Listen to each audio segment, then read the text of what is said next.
Welcome to the CXO Spice Talk. Today's topic is the connected worker in manufacturing. I am actually delighted to host Lawrence Whittle, who is the CEO of Parsable here. Lawrence is a global citizen, a cloud software veteran, an active member of World Economic Forum. As a native Brit, Lawrence grew up in East London. He was a finance person who stumbled into tech with passion.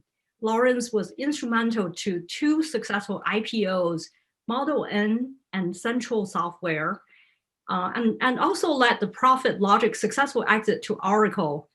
Wow, it's such an honor to have you here, Lawrence. I know that I can pick up your wisdom for many topics, but let's focus on the connected worker today. So tell us a little more about what really is the connected workers. Hey, thank you, Helen. And I want to say I'm delighted to be part of this session. It's always good to share ideas with people that have got a lot of experience. And the global citizen side of me is something I really sort of take really personally about understanding different people's experiences around the world. The topic of connected worker is pretty interesting. Actually, Parsable, we registered the trademark connected worker, and it's really about understanding that technology over the last couple of decades has been predominantly focused on people that sit at a desk, like you and I are today, often called knowledge workers. The reality is that 80% of the world's working population doesn't sit at a desk. They're in manufacturing sites and distribution sites. And so, we at Parsable have a passion of providing modern digital tools to frontline workers.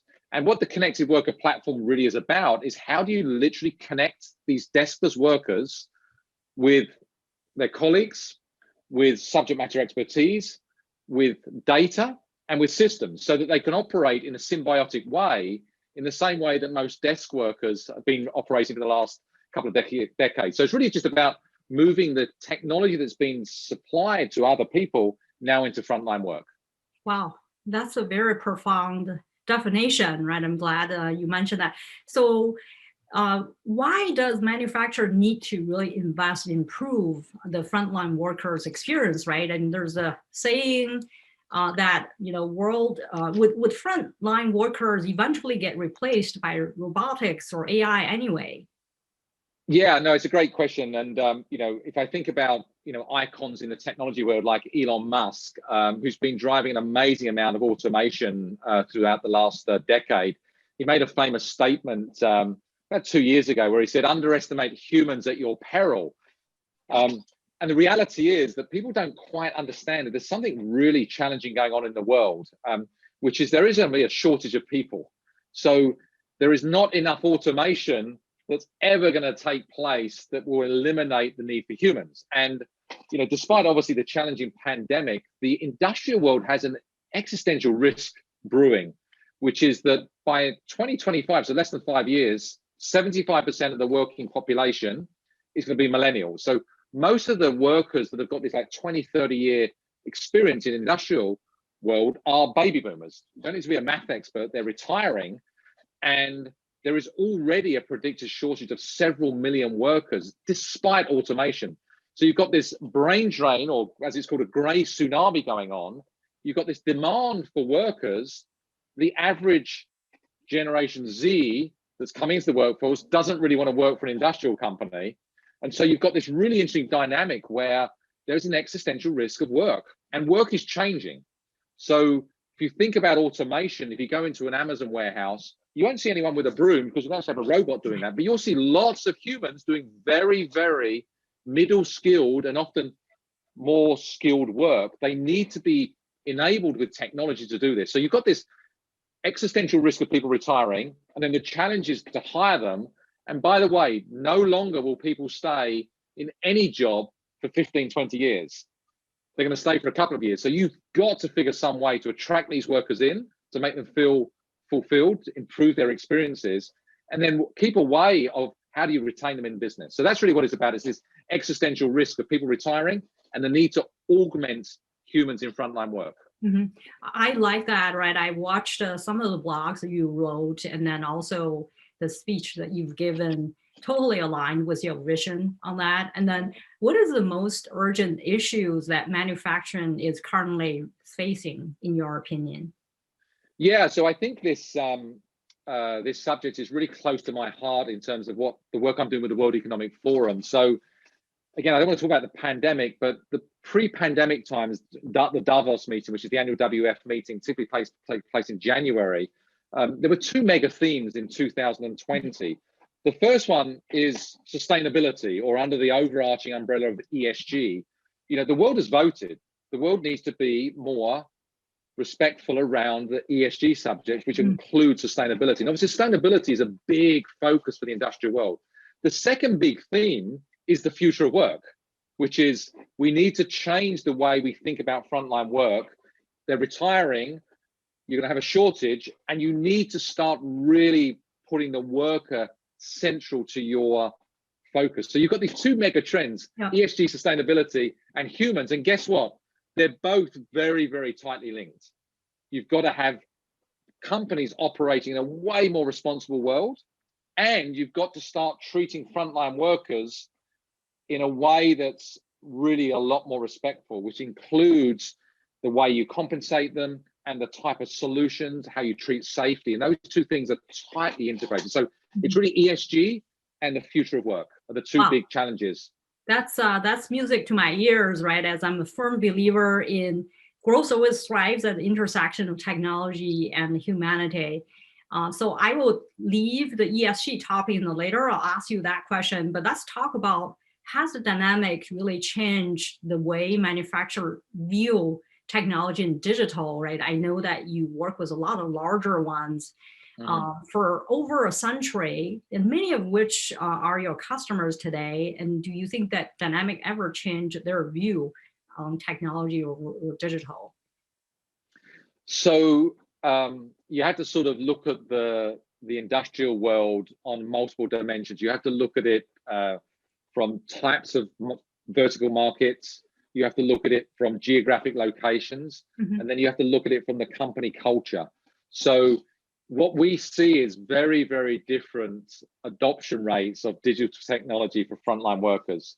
The intersection is companies that are forward thinking, companies that really do take workers seriously, and those that have also woken up and listened to the world, which is saying, you need to change the way you operate. So companies are adopting these technologies at different speeds because of natural maturity curves and also the environmental issues around them. So for example, in Europe, think about this ESG subject or worker compensation, it's driven by regulatory frameworks. If you think about Asia Pacific, which is there's a very, very large number of aspirational earlier career people that want to go into these manufacturing companies that need to be treated a different way. So you have to sort of unpack it, but it's a ticking bomb that if you don't get on this digital journey, you can argue whether it's 1 year, 3 years, 5 years, or 10 years, you are not going to be able to compete if you don't have connected worker technologies and ESG at the front of your strategy.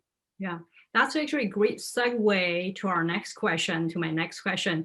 So many digital transformation, initiatives or projects get stuck in pilot phase or have difficulty scaling. So how can a manufacturer overcome that challenge? What are some of the practical things they can do to unstuck?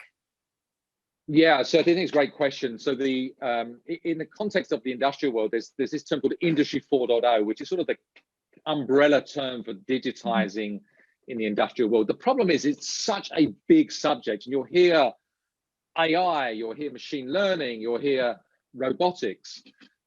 It's a little bit too big for people to eat. So people often sort of design a massive program and then start piloting everywhere, as opposed to let's think about what can I do that can accelerate? And guess what? It's people first. People often think about machines first and sort of back-end systems, whereas we believe that fundamentally one of the best ways to drive digital transformation is to think about the people and also to think about the potential of democratizing the availability of technology. So don't just think about the engineers or the plant managers. Think about the janitor. Think about someone that's really early career to democratize. So I think what you need to do is to figure out how can you actually involve the human in this digital transformation? how can you provide an environment where they naturally pull digital technology? And then how can you accelerate it? And the way you typically accelerate it is find low-hanging fruits, use cases that are digital that can go across multiple sites and multiple people, as opposed to picking the biggest, most complex part of digital, which is often related to the infrastructure investments. You know, you can delude yourself, you can like rip down all the old factories and rebuild them. That's going to take decades and trillions of dollars. What you can do is start to digitize your human activities, a way to get this catalyst going. So in other words, more of taking the phase approach, right, to pick up the low-hanging fruits rather than boil the ocean, but then focusing more on the practical business, the ones with the bigger impact, business impact with lower effort. Yeah, no, exactly. And you know, ask the people, where do they think that digital could help? Don't sort of do a top-down view and say, hey, this is what we think. Do a top-down, bottoms-up view. And exactly as you say, the way we think about digital transformation is the same way we build software and deliver software. It's sprint. So we deliver some solution, we push it out to customers, we then do the next one. So we iterate through, as opposed to let's do a 3-year program and see where we get to after the end, or let's just try loads of things. You've got to, the pilot purgatory term, which McKinsey used, is really, really an interesting concept, which is that people think they're innovating, but the problem is you always innovate on things that aren't practical. Find things you can, innovation is by doing in most terms. And we think about finding things you can do quickly, quick value, but do them at scale, as opposed to thinking about something that's 3-5 years down the line. Absolutely. So speaking of sustainability and ESG, right, that have taken a center stage largely in the industrial sector and lately. What are your thoughts, or you talk a little bit about that, but on how center like connected worker technology help or could help on this front?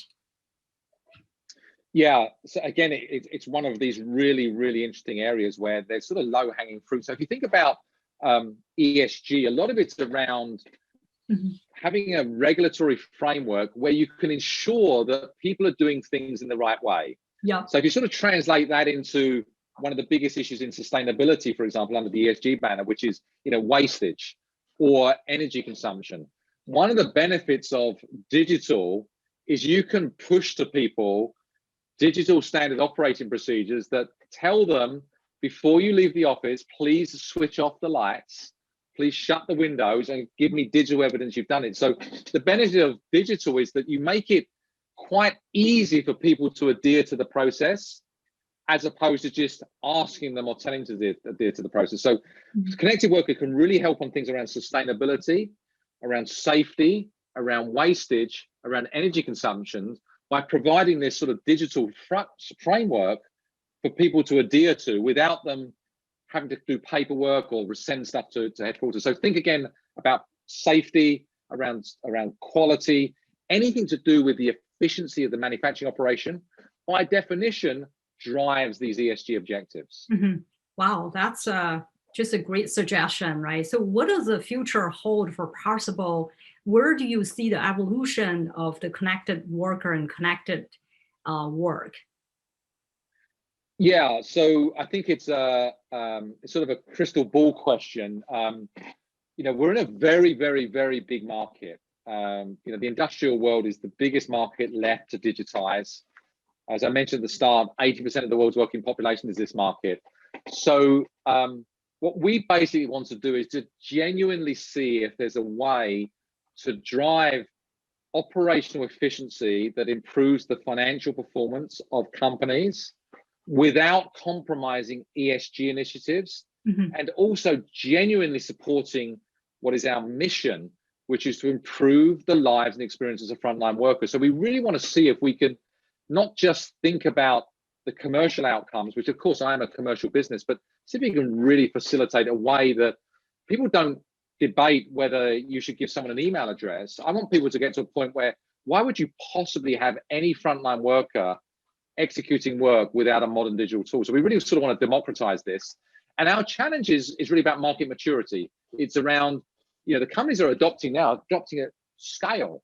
At what point will someone say, hey, it's got to be connected work in the same way you'd have an email system, in the same way you'd have a planning system? So our future is, how quickly we can accelerate and how quickly the market starts to recognize that this is table stakes. You will not be able to compete in the world of talent in the future if you don't have these connected worker platforms. And I think the connection with efficiency, with worker happiness and ESG is where the real potential is. That's very profound, Lawrence. I always learn things from every time I speak to you. So, today I learned so much about the connected worker in the manufacturing phase, right? If I read you right, a frontline employee digitally connected to people, information, systems, or machines so that they can really do their job more efficiently, safely, and at scale, right? That's the power of connected worker technology platform. So I look forward to seeing more of the continued success from Parsable. And thank you so much for being here with me today. And I hope that next time when we chat, we can talk in person. Exactly. Yes, I think this digital fatigue we have is maybe one of the things we're all looking forward to moving away from. So thanks for your time, Helen. I really enjoyed it. Yeah, likewise.